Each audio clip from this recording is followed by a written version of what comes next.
Hi, I finally finished A Dance with Dragons.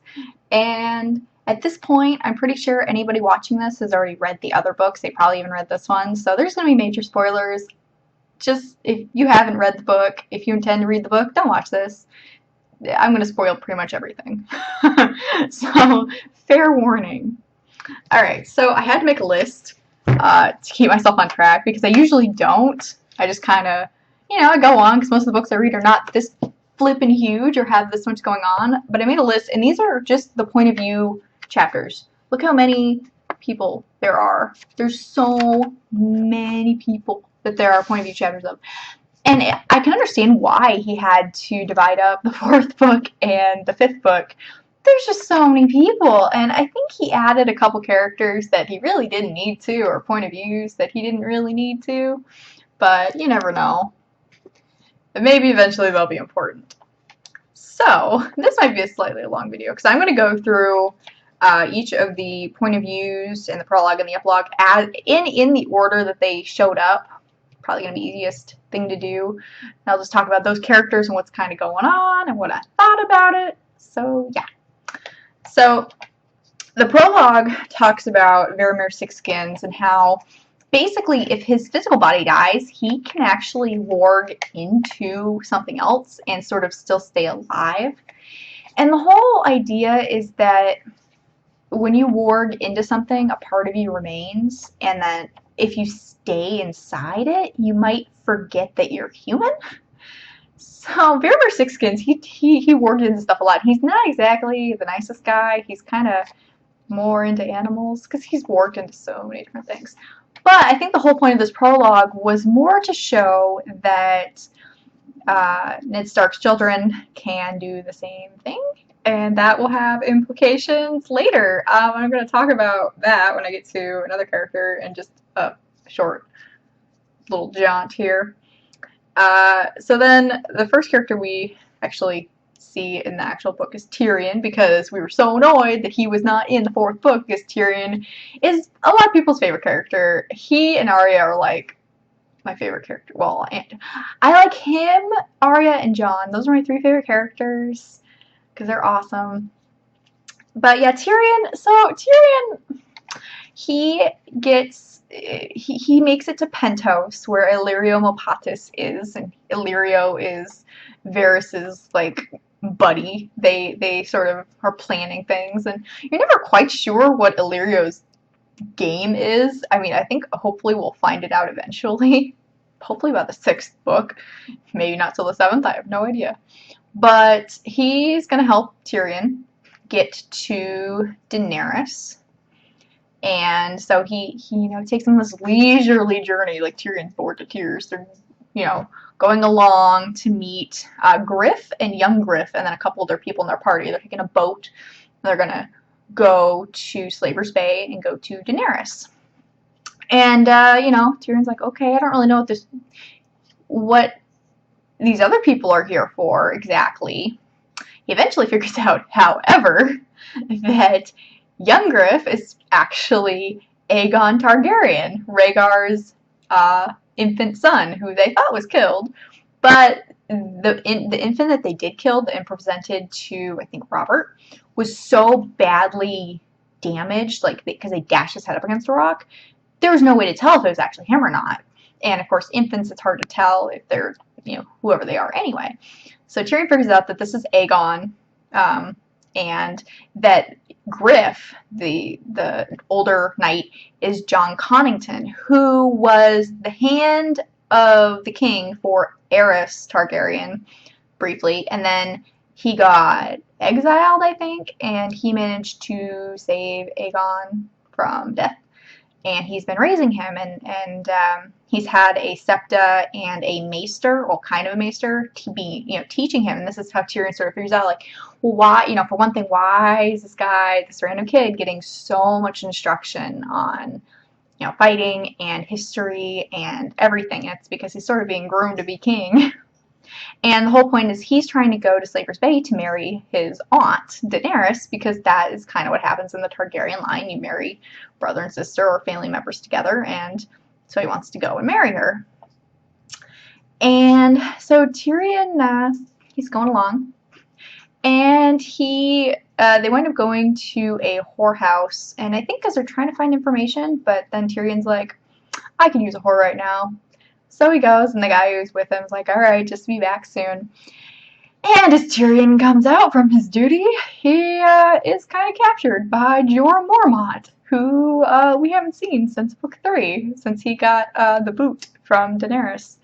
And Jorah thinks, and we don't know this at the time, because Tyrion thinks that Jorah is going to take him to his sister to get the reward. But Jorah is actually going to take Tyrion to Daenerys because he wants to get back in her favor and thinks that Tyrion would, do that. And of course, Tyrion's like, well, this sucks having to do, traveling this way. It's a lot slower, and it's undignified and terrible, and so many worse things could happen. But I'm still going to Daenerys, so it's not really like, you're thinking, okay, well, they're going to get to the same place eventually. It's not too terrible. And then they get captured and are sold as slaves to one of the Yunkai, one of the lords who likes dwarves. And they get right to outside of Meereen, but the bloody flux is going through, and their lord is dying, and they can't quite get into Meereen. And so Tyrion realizes that one of the sellsword companies, the Second Sons, he thinks he might be able to bribe them, and he does. And so he and Jorah, and there's also Penny, who was one of the dwarves that was in the little, the pig and the dog, the jousting dwarves at Joffrey's wedding. She happens to be there. And so they all go and go to the Second Sons, because there's nobody really going to stop them, because they don't really know. With the flux, like, everything's just going crazy. So he goes to the Second Sons, and it's like, I'm going to pay you a crap ton of money if you help me get to Westeros. And so that is about to happen, so that'll be really interesting when it does, because I love Tyrion, and honestly, I thought it was kind of a waste for him to go to Daenerys, because Daenerys is such a buttface, and I'm going to be talking about her next. Oh my god, Daenerys. I used to like her, I think, up to partway through the third book. I think I still liked her, but then this whole thing in Slaver's Bay just pissed me off, because she's thinking with her heart and not with her brain. She could have, after getting the whole thing in Astapor was fine. Like, that whole thing was fine. Get the Unsullied, and then go. That was kind of the point. That was what Jorah's point was. Get the Unsullied, and then go back to Westeros. But she decides to march on Yunkai and Meereen to liberate them, to liberate the slaves, because, oh no, the slaves. And she could have taken, the Yunkai actually offered her ships and money to go to Westeros. A smart person, thinking with the brain, would take that offer and go to Westeros. You have an army of 8,000 Unsullied plus other people that can just go to Westeros. You have a big giant army. Go. Don't want you here. But no, she has to stick around and try to free all the slaves. And we saw how well that worked out for her in this book, because it totally didn't. There was war coming on her from outside, and also lots of people in Meereen are pissed and killing people inside the walls, and it's just awful. She makes so many stupid decisions, and it bugs the crap out of me, because you think like, oh, I should rule. I'm like, no, leave. Just leave. Yeah, you screwed up. You shouldn't have screwed with things. And now you're paying the price. I mean, she winds up, fortunately, getting her away from Meereen was the best thing that could have happened. She rides away on Drogon, which is awesome, and then her dragons get released, which I'll talk about when I get to Quentyn.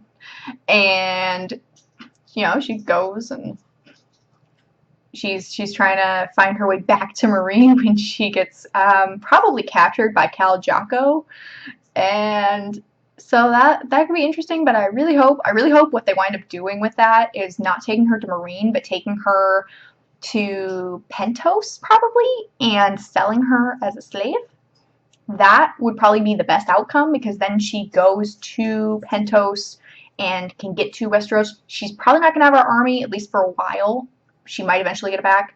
But I don't want her anywhere near Meereen or Slaver's Bay or anything. I don't like her anymore, but they might be able to fix that if she's away from there. Ugh, bugs me. Don't like her there. She has a very stupid Hizdar Zolorak or whatever his name is, and he's a jerk and stupid and terrible. I hate all the stuff going on in Slaver's Bay. I really, really do. I just want them to go away. So, on the opposite end of that, we have Jon Snow, who's up the wall, like pretty much opposite of Slaver's Bay, and it's awesome. And there's so many chapters with Jon in this, because there's so much stuff he has to deal with, and you feel so bad for him, because you know that he's pissing people off, and he knows he's pissing people off because of the decisions he's making to allow the wildlings through the wall, and to allow them to man castles along the wall, and even joining the Night's Watch. And so many of the brothers are just not happy with this. Like, we've been fighting against the wildlings forever. And it's more like just a tradition type of thing. We've always fought against the wildlings. They're terrible people, blah, blah, blah. And Jon's like, they're not, I lived among them for a while. They're not all terrible people. They're just people. They're trying to get away. And we have erected this giant wall to stop them. But they legitimately are scared and need to get past the wall, and they can help us, because the Night's Watch is dwindling so badly, because nobody's sending people to the wall. I mean, occasionally they get people, but not enough, and so they really need the wildlings' help. And so Jon is making enemies, and he's making friends among the wildlings, but he is pissing off a lot of people in the Night's Watch. He has reluctantly befriended Melisandre. Melisandre kind of befriended him because she sees things for him or whatever, and she sees, like, beware of daggers in the dark, and of course, Jon has pissed off so many people that he gets knifed a bunch at the end of this book. Now, normally, we, as Game of Thrones people, would be like, oh, you killed off Jon Snow.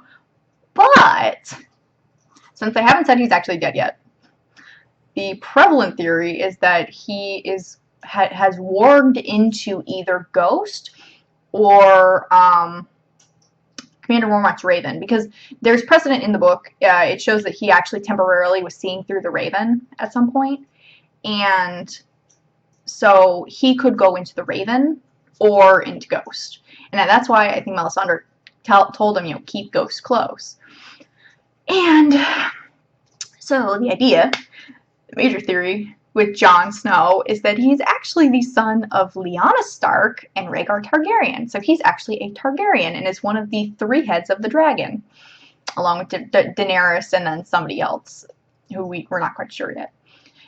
And so we think, the majority of people believe, that Jon Snow will be brought back to life by Melisandre, whatever they do with how they bring people back to life, which will break him of his oath to the Night's Watch, because he has technically died and can be brought back. Now, we don't exactly know what's going to happen after that. I would love to see Jon on the throne, because he is a very reluctant leader. He would probably be a good leader, but I don't know. There's also been, I think back in Qarth, Daenerys in her, like, sort of dream in the House of the Undying saw Snow on the throne. Jon Snow, Snow on the throne, woo! I don't know how that makes any sense, if that even matters, but there's a lot of stuff going on with Jon Snow, and the majority of people do not think he's dead, and I do not think he's dead. I'd be pissed if he was dead, because he's a very interesting character to me, because he has developed a lot. I mean, he's gone from being sort of a pissed off that he's a bastard and thinking he's better than a lot of other people, to having to be humbled and be a leader, even though he never wanted to be, Lord Commander of the Night's Watch. He never wanted it, and especially at his young age. I mean, he's got to be only like 17 by now, 16 or 17, maybe. He's not that old. And yeah, so that'll be interesting to see what happens there. I personally think that the wildlings are probably going to rally around him because Tormund Giantsbane and him got along really well, and Tormund's kind of the unofficial leader of the wildlings right now. And I think that they would more rally to him than anybody else because he's the one that's making these hard decisions, letting them through. So maybe, I don't know. Yeah, so about Jon. And then the next person is Bran. Bran, fortunately, only has like 2 or 3 chapters in this book, if that, like not very many. They're not super interesting, except for the fact that now Bran can see into the future and into the past and pretty much everywhere through the trees. And I think through that, because Bran saw his father, Ned, talking to the Heart Tree, confessing things. And we didn't really hear too much, but I feel like the way, at least the first way, that Jon Snow's parentage is going to be revealed is probably in that, so that the readers will officially know. But I actually have no idea how they would actually reveal it to anybody else in the book for Jon, because I think everybody who knew what happened is dead. So I don't know about that, how that's going to happen. But Bran, I think, is honestly at this point just going to be used to further the stories of everybody else and the background of everybody else. I don't know how important he's going to be as just himself where he's at, because now he's very, very, very stationary. And I imagine they'll probably have something going on where he's talking to Mira and Jojen, and Jojen's probably going to die. He's like almost dead at this point. And they killed him off the show, so it's just like, oh well, I mean, obviously they don't need him. And so there'll probably be something about that, them discussing things, but chances are he's mostly going to be furthering the story of other people, which is fine because I hate Bran. He's annoying and boring. I don't like him. I don't know of anybody who actually likes Bran's story. Sorry if there are those of you who do like Bran, but I don't like him. He's boring and lame. Another character I did not like was Quentyn Martell, and this poor guy. He has been sent by his father to go marry Daenerys in the stead of the agreement they made that Viserys would marry Prince Arianne of Dorne. Even though there's no contract saying that Quentyn would marry Daenerys, but they're hoping that she'll honor it because there's 50,000 soldiers in Dorne ready to be at her command. And so they think like, okay, we're going to get there. Well, they've had nothing but terrible trials going on. They lost half their party to Corsairs, pirates, and whatnot. And they eventually get to Meereen by lying to a sellsword company about how they got there. And they present Dany with the letter, and Dany's about to get married the next day. And also, Quentyn is not handsome. Quentyn's actually the ugliest one of the bunch, and she doesn't want him. And she's like, well, maybe if you had arrived a year ago, that might have been different, but nope. And so she does put it in his head, though, that maybe he might be able to tame a dragon. And it's a very just sort of, not a very serious thing that she says to him, but he takes it seriously. So this dumbass decides that he's gonna go steal a dragon. And he gets burned to death. It takes him 3 days to die, but he dies. Really painful death. And he releases the dragons, and they're doing their whole thing, and so now all the dragons are loose. And I feel like the only purpose this guy had literally was to release the dragons. And I feel like he had absolutely no purpose in this story other than to release the dragons, and somebody else could have done that. I don't know why he was there. Maybe it's to piss off the Martells some more or something. I don't really know what the point of Quentyn Martell was. And he had a couple chapters. He had like 3 or 4 chapters. But it was just kind of pointless. I don't like it. Ugh. It was kind of annoying. Yeah, I don't really blame Dany for not marrying him. Although I kind of wish he had and just left Meereen. I would way prefer that to anything else. Like, just marry the guy and leave. That would have been fine. I would have been happy with that. But no. So Davos. Davos, we sort of kind of heard in the 4th book that Davos was dead. Didn't necessarily believe it because reports like that happen all the time. And of course, Davos isn't actually dead. He basically is captured by Wyman Manderly. But Wyman Manderly just says basically putting on a show for the Freys because he is being friendly with the Lannisters and the Freys, basically because he has no choice. His son, one of his sons, was killed at the Red Wedding, and the other son is at, or grandson, or nephew, or something, is at King's Landing, and so he has no choice really but to be friendly. But he sort of, keeps Davos in chains away from people, and once he gets his son back, he's like, okay, I hate the Freys, I hate the Lannisters, go do what you want, and whatever. Yeah, because I think Davos is taking reinforcements to Stannis or something. Not entirely clear on that. But Davos is still alive. And he's an interesting character. I'm glad they only gave him a couple chapters because there's other stuff going on that really needs more attention on it. But this was good to know that Stannis is probably going to get some backup at some point because he's probably going to need it. So yeah, and then we get Reek, or as we learn, it's actually Theon Greyjoy, the guy we haven't seen in 2 books. We saw him in the second book? Well, yeah, the 2nd book, and we haven't seen him since. And it's because Ramsay Snow has been flaying him and cutting off his manly bits and making, basically just mentally and physically abusing him to the point where he's basically he's a slave. Like, he's so afraid to do anything wrong for Ramsay that he's just like, oh my god. He is an interesting guy, but he has a ton of chapters because a lot of stuff is going on in Winterfell. They have sent, in King's Landing, they dressed Jane Poole, who we haven't seen since the 1st book, up like Arya Stark to send her to marry, who is now Ramsay Bolton because they have legitimized him, and to go marry him. And so now the Boltons have Winterfell. And Theon instantly recognizes that this is not Arya, this is Jane, but he doesn't want to say anything, because he doesn't want to piss anybody off. But then he's also like, but Ramsay will be mad if he knows, but he'll be mad if he finds out that I knew and I didn't tell him. So he's struggling with that, and he eventually does the right thing and gets her out of there and to Stannis' camp. Not to Stannis, but to Stannis' camp.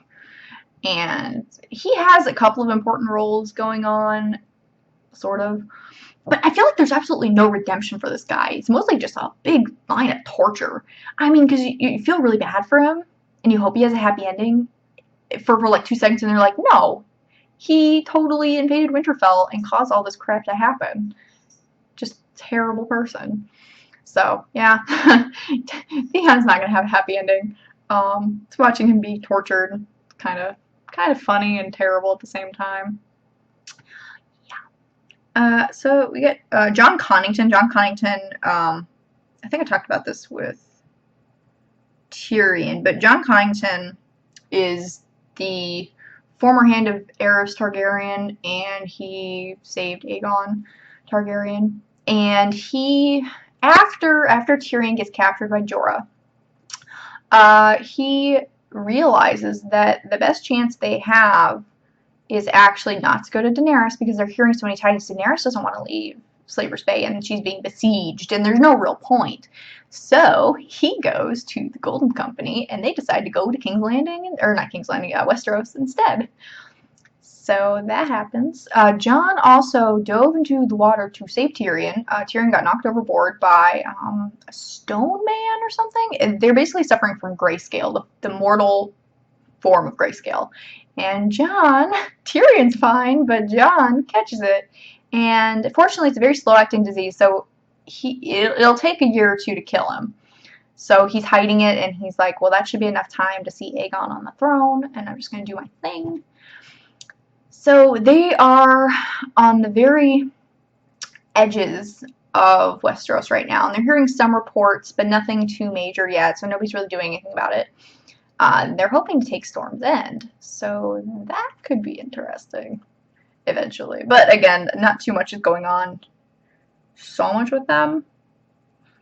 Asha she got captured by Stannis, and yeah, that was kind of, I guess, kind of expected. You know, they're not going to kill her because she's a valuable hostage. Well, at least they think she is, even though I don't think Euron Greyjoy really cares. It's like, whatever, she can die. But she is Balon's daughter, so, you know, I guess she's important. Or possibly a good sacrifice eventually, I don't know. She mostly serves to be the person in the point of view that's with Stannis' army. They have left the wall, and they managed to take back, I think Deepwood Motte is where she was at. They managed to take that back.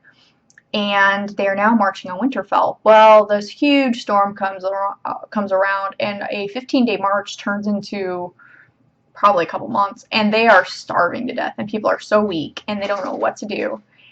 And so it seems a little hopeless, but at the very end, we see that one of the riders brings back Theon and Jane, and Asha's just like, oh my god, who is that? It's like, and she realizes it's Theon, and she's just like, oh man, what happened? And that kind of ends on that note. She will probably, I don't know if she has an important role, but she'll probably be a point of view character, or maybe not. Maybe she was just there to be in Stannis's like army. That the reason that she existed, maybe that, I don't know. Melisandre, she only has, I think, one chapter, but it serves a really good point. We learn that Mance Rayder is not dead. She switched places between him and Rattleshirt, and made Rattleshirt look like Mance, and made Mance look like Rattleshirt with the glamour.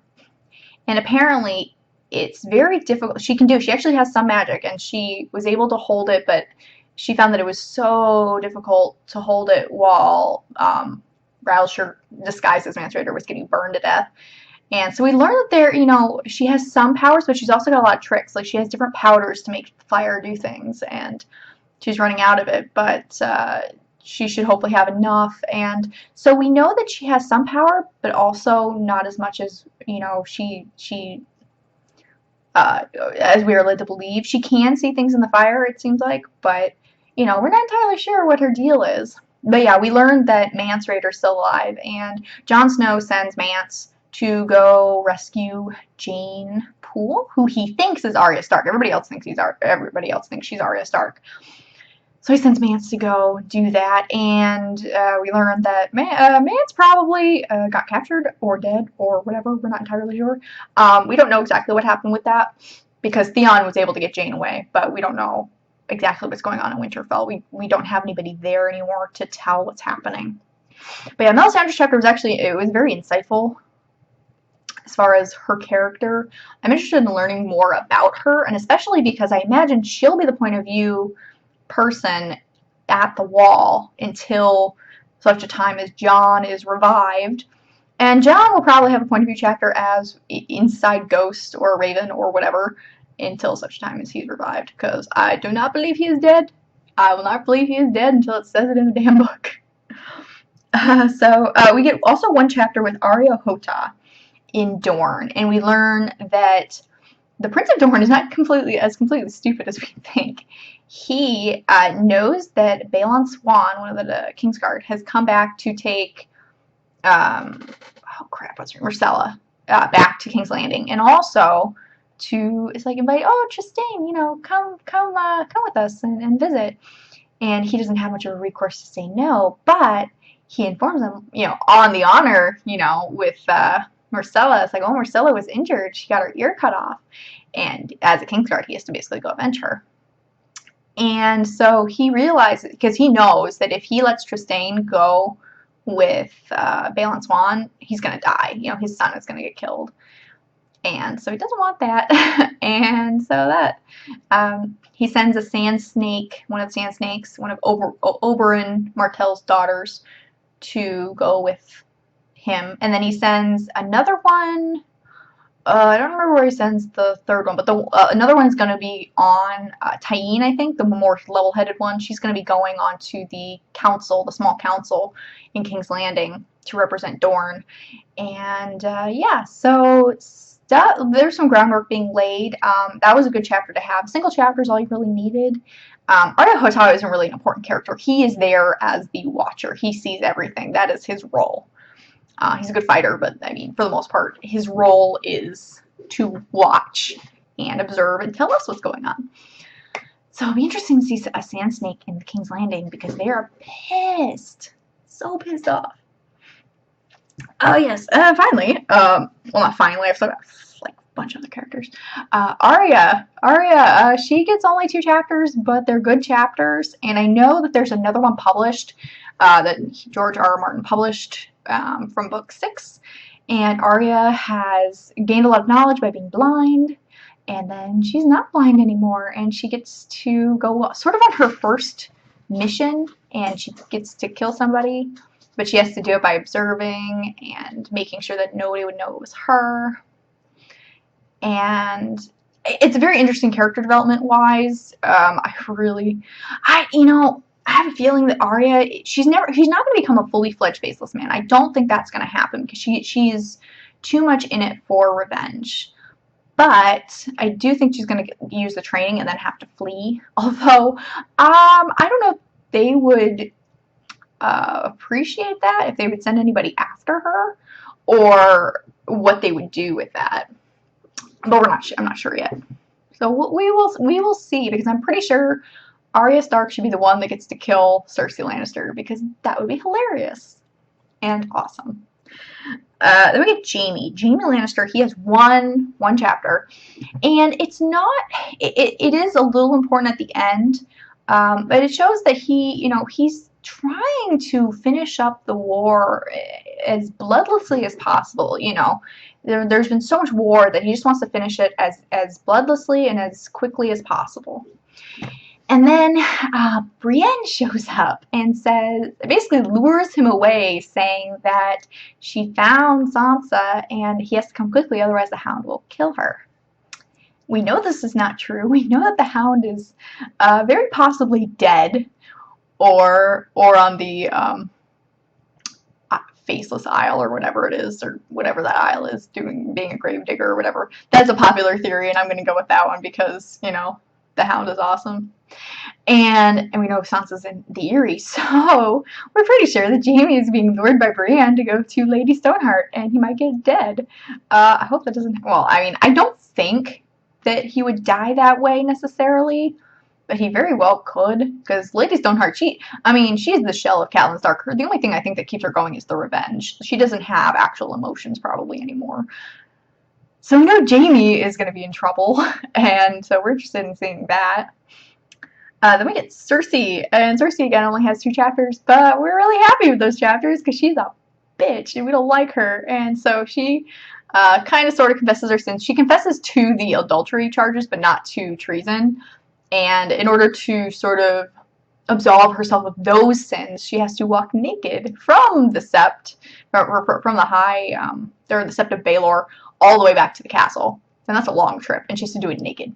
And that was really gratifying to see. But we did learn that with the trial, she is going to select a member of the Kingsguard, because a member of the Kingsguard got to be replaced because they learned that Aerys got killed in Dorne. And so apparently Qyburn, her sort of not her maester but not maester because he does weird experiments, they have a special project, and they have this big giant guy who's the new member of the Kingsguard. I think a theory is that he is still Gregor Clegane, like they saved him or they did something, but I'm not sure. But he is super big, and he could probably beat anybody, because she has elected trial by combat. Marjorie has elected trial by, trial by her peers or whatever. And Marjorie, I honestly think, is going to stand better at that because people like her and people don't like Cersei. So we don't know what's going to happen with that, but Cersei's scheming as ever.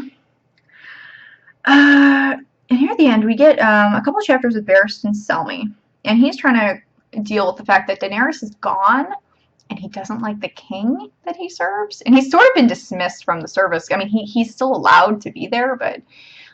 and Barristan sort of works with one of the guys in Meereen that was loyal to Daenerys, and he has his own like sort of army.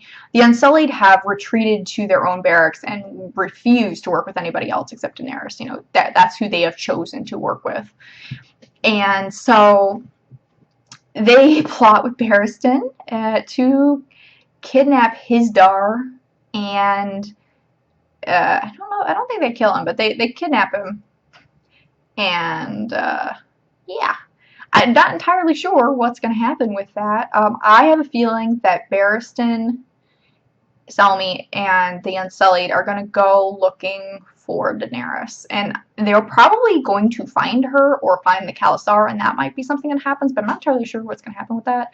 I don't know. And also, poor Barristan, apparently he used to love Ashara Dane. Like, aw, you used to love somebody, but you're a Kingsguard, and you're too noble to cheat and break your vows. Unlike, I mean, I'm pretty sure all the other people in the Kingsguard, they're like, nobody's gonna really care if I go, like, do a whore or something. But no, Barristan's always, like, super honorable and would never do that. Victarion. Victarion has a couple chapters, and he has sort of allied himself with one of the priests, the Red Priest, Moqorro.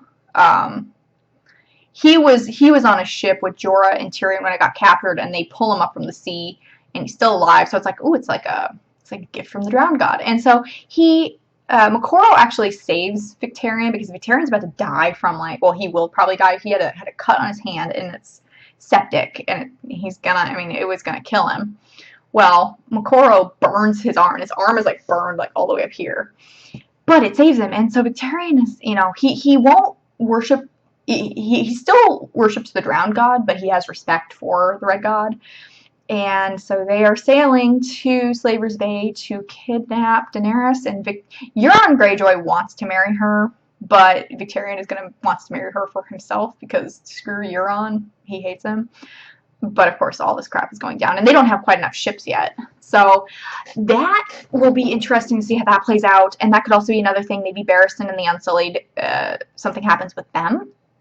Again, I don't know where that is going, but that is certainly a possibility. And then finally getting to the epilogue, it's from Kevan Lannister's point of view. And Kevan Lannister is probably one of the better Lannisters. He's very even-tempered. He never really wanted to be the hand of the king or to have all the power. He was perfectly happy letting his brother do that and his brother's family. But he's trying to, set balance more to the realm and everything and try to get things back in order. And because of that, he gets killed by Varys. Because Varys wants all the chaos that's going on in the realm, because they don't want, the Lannisters to become, strong and unified again. They don't want everybody to be unified. They want them to be fighting each other because of their plans. I believe what they want to do is put Aegon on the throne, and all this other stuff that Kevin's doing is going to make it a lot harder for them. And Varys is like, you're a really nice guy, and I wish I didn't have to do this, but you are ruining our plans. And if I kill you, then we can blame it on the Tyrells, and then have everybody pissed off at each other and suspicious, and that'll serve our plans nicely. And so that happened. Yeah, nobody's safe in this world. Lannisters are dropping like flies, and I mean, honestly, other than Tyrion, I really don't care about any of them, so that's okay. But yeah, oh my god, this video is getting to be almost 40 minutes long. I'm sorry it's so long, but there's so much to talk about in this book. Just, oh my goodness. It took me a while to start getting into it, but once I actually started reading again, because I think I was about 200, 300 pages into it, and that would take me about a month to get through, and then the rest of it I did in a week, because it gets good. But I do get annoyed with the fourth and the fifth book because they are both, I consider them kind of one book almost, and it's all rising action. There's no climax really. There's a lot of people finding solutions for things or events happening, but there's no resolution. There's nothing going on. In the other books, 1, 2, and 3, there was a clear, beginning, middle, end sort of a thing going on, at least for some of the storylines, and then they were starting some new ones. Because at least in book 2, you got the battle, especially book 2, the Battle of Blackwater Bay. That was very easily, you see this happening, and it culminates, and you see, the aftermath, and more stuff happening, and they set some more stuff up for book 3. And and that's perfectly fine. But in these ones, 4 and 5, there were a couple of story arcs. They had some kind of resolution, but for the most part, no. For the most part, it's all sort of happening and going to resolve. Hopefully, the storylines will start to resolve themselves in book 6 and book 7. But it's so much of this rising action that it gets annoying. I really want the climax. I really want events to happen and shape what else is going to happen. And a few things did happen. I mean, we got Dany out of Meereen, which is good, but she still wants to go back. But she gets captured by Khal Drogo. But the thing is, even though she's out of Meereen, there's other people still there and other people still trying to get there, that you don't feel like that whole storyline, like those aren't resolved. So it gets frustrating. And I'm glad that I reread the 5th book. This was the first time I reread it, and last time I read it was probably the year it was published, so like 3 years ago, and maybe more than that. I don't remember when this was published. It was a while ago. And yeah, there's a lot of good information in it, but oh my god, I need more books. I need them so badly. But yeah, so I guess this, until the next one comes out, this is my last review of a book in the Song of Ice and Fire series. My plan, I would like to watch the show and try to compare it to the books, go over what's different, what's not, things like that. But I don't know if I'm going to do that. I know there's probably a bunch of those out there, but it might give me something to do, so maybe I'll try that, and it'll keep me entertained. I started a new really big series. I've just reviewed Kushiel's Dart. It's a 900-page book, and it's got 2 others in the trilogy, and then there are 2 other trilogies in the series, kind of like related characters and whatnot. So I will probably do that as my next sort of epic series, and I'm trying to force myself to read a romance novel, but I haven't been in the mood. It's weird. I haven't been in the mood to read anything romance related. So I will see what I can do after this. I'm deprived. I need more. I'll probably watch the show just because I want to watch the show and get more Game of Thrones. Oh my goodness. Well, I hope you found this entertaining, if not overly long, because this book required a lot of discussion. And so, yeah, I will see you guys later, and hopefully I'll do some more stuff with Game of Thrones and maybe more books that you guys are interested in. If there are books like Game of Thrones that you want me to read and review, let me know in the comments, and I will try to find them and read them and let you know what I think. Alright, thank you. Bye.